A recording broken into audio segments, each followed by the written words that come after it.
राधे राधे। आप सभी का स्वागत है आपके अपने YouTube चैनल धर्म संसार में। आइए सुनते हैं अपरा एकादशी की यह कथा। अर्जुन ने कहा, हे प्रभु, ज्येष्ठ माह की कृष्ण पक्ष की एकादशी का क्या नाम है तथा उसका महात्म्य क्या है? इसमें किस देवता का पूजन किया जाता है तथा इस व्रत को करने का क्या विधान है? कृपा कर यह सब मुझे विस्तार पूर्वक बताएं। श्री कृष्ण ने कहा, हे अर्जुन, ज्येष्ठ माह के कृष्ण पक्ष की एकादशी का नाम अपरा है, क्योंकि यह अपार धन और पुण्यों को देने वाली तथा समस्त पापों का नाश करने वाली है। जो मनुष्य इसका व्रत करते हैं उनकी लोक में प्रसिद्धि होती है। अपरा एकादशी के व्रत के प्रभाव से रक्त बहाव, प्रेत योनि, दूसरे की निंदा आदि से उत्पन्न पापों का नाश हो जाता है। इतना ही नहीं, स्त्री गमन, झूठी गवाही, असत्य भाषण, झूठा वेद पढ़ना, झूठा शास्त्र बनाना, ज्योतिष द्वारा किसी को भरमाना, झूठा वैद्य बनकर लोगों को ठगना आदि भयंकर पाप भी अपरा एकादशी के व्रत से नष्ट हो जाते हैं। युद्ध क्षेत्र से भागे हुए क्षत्रिय को नरक की प्राप्ति होती है, किंतु अपरा एकादशी का व्रत करने से उसे भी स्वर्ग की प्राप्ति हो जाती है। गुरु से विद्या अर्जित करने के उपरांत जो शिष्य गुरु की निंदा करते हैं तो वे अवश्य ही नरक में जाते हैं। अपरा एकादशी का व्रत करने से इनके लिए स्वर्ग जाना संभव हो जाता है।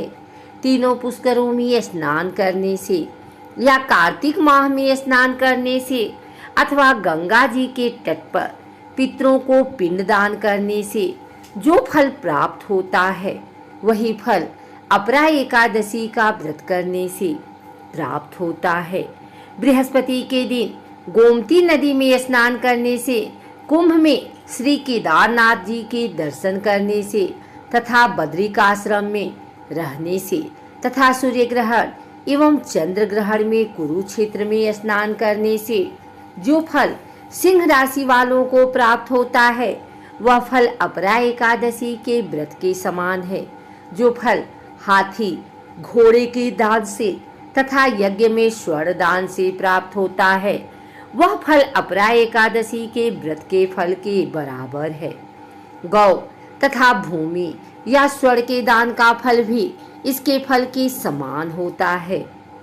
पाप रूपी वृक्षों को काटने के लिए यह व्रत कुल्हाड़ी के समान है तथा पाप रूपी अंधकार के लिए सूर्य के समान है।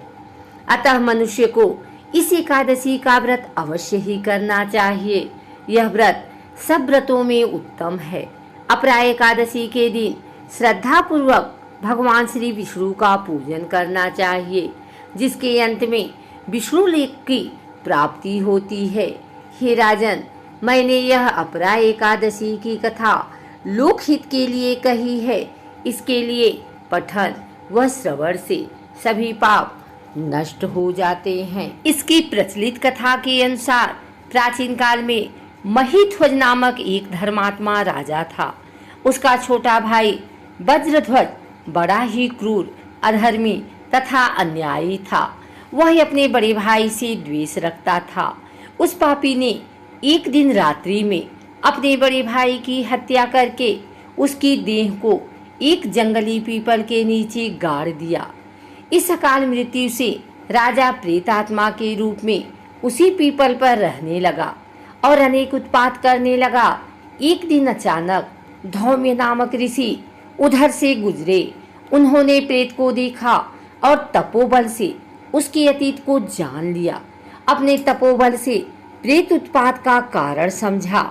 ऋषि ने प्रसन्न होकर उस प्रेत को पीपल के पेड़ से उतारा तथा परलोक विद्या का उपदेश दिया।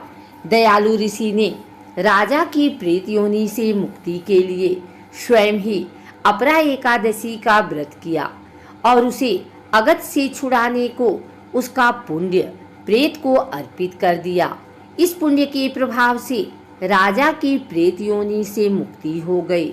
वह ऋषि को धन्यवाद देता हुआ दिव्य देह धारण कर पुष्पक विमान में बैठकर स्वर्ग लोक को चला गया। हे राजन, यह अपराय एकादशी की कथा मैंने लोकहित के लिए कही है। इसे पढ़ने अथवा सुनने से मनुष्य सब पापों से छूट जाता है।